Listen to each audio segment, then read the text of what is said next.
ఈ రోజు మా ఫ్రెండ్ గాడు ఒకడు మా ఊరు పొలాల దగ్గర ఉన్న తాటి చెట్ల కింద రాలిపోయిన ఈ తాటి ముట్లన్నీ ఏరుకొని ముట్ల పాత్ర వేస్తున్నానని చెప్పి పొద్దున్నే ఫోన్ చేసి నువ్వు ఖాళీగా ఉంటే ఈ ప్లేస్ దగ్గరకు రాగలవా అని చెప్పాడు. అయితే ఈ సంవత్సరం మొత్తం మీద ఈ తాటి ముట్ల పాత్ర నేను అసలు ఎక్కడ కూడా వేసిందే లేదు. మళ్ళీ వీటి కోసం ప్రత్యేకంగా తిరగడం ఎందుకులే అని చెప్పి మా ఫ్రెండ్ గాడు ఈ తాటి ముట్లు ఏరుతూ ఉంటే వాటితో పాటు నేను కూడా ఈ తాటి ముట్లన్నీ ఏరి ఒక దగ్గర పోగు చేసుకున్నా. ఇలా ఏరుకున్న ఈ తాటి ముట్లన్నిటిలోనూ కొంచెం పచ్చిగా ఉన్నవి మాత్రం ఎండకు పెట్టేసి వీటిలో బాగా ఎండినవి మాత్రం ఇలాంటి మెత్తటి ప్లేస్ దగ్గర వేసుకొని ఈ తాటి ముట్ల పాత్ర వేయడానికి ఈ మట్టంతా తవ్వుకోవడం మొదలుపెట్టా. నిజానికి ఇలాంటి బయట ప్రదేశాల్లో ఇలాంటి తాటిముట్ల పాత్ర వేసినప్పుడు అన్ని తాటిముట్లు ఒకే దగ్గర ఒక పెద్ద ఎత్తున ఎప్పుడూ ముట్ల పాత్ర వేసుకోను.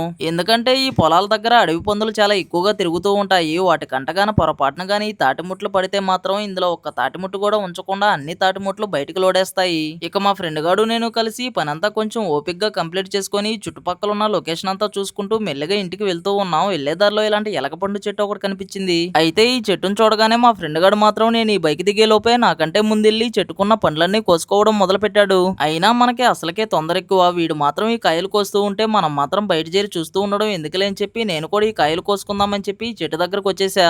మావా నిజానికి ఈ ఎలగ పండ్లు తిని కూడా చాలా రోజులైపోతుంది. అందుకని ఒకసారి చెట్టు దగ్గర ఏమైనా పండ్లు దొరుకుతాయేమో చూద్దాం. అలాగానే ఏం పండ్లు దొరకకపోతే ఈ కాయలైనా కోసుకెళ్లి ఇంటి దగ్గర మక్క పెట్టుకుందాం. నిజానికి నేను అనుకున్న విధంగా ఈ చెట్టు దగ్గర పండ్లైతే పెద్దగా దొరకలేదు, కానీ ఈ చెట్టుకున్న కాయలన్నీ కొని రాల్చుకోవడం మొదలు పెట్టా. ఇలా రాల్చుకున్న ఈ కాయలన్నీ ఏరుకొని ఒక దగ్గర పోగు చేసుకుంటూ ఉన్నా. అదే టైంలో ఒక ఎలకపండు అయితే దొరికింది. దీన్ని మాత్రం అక్కడే పగలగొట్టుకొని అక్కడే తినేసా. టేస్ట్ మాత్రం అదిరిపోయింది. ఇక మనం ఇప్పటిదాకా కోసుకుని ఈ కాయలన్నీ ఏరుకొని ఒక సంచిలో వేసుకొని మెల్లిగా ఇంటి బాట పట్టా. ఇక ఫైనల్ గా మీలో ఎంతమందికి ఈ ఎలక పండ్లు అంటే ఇష్టమో ఒక కామెంట్ చేయండి మమ్మా.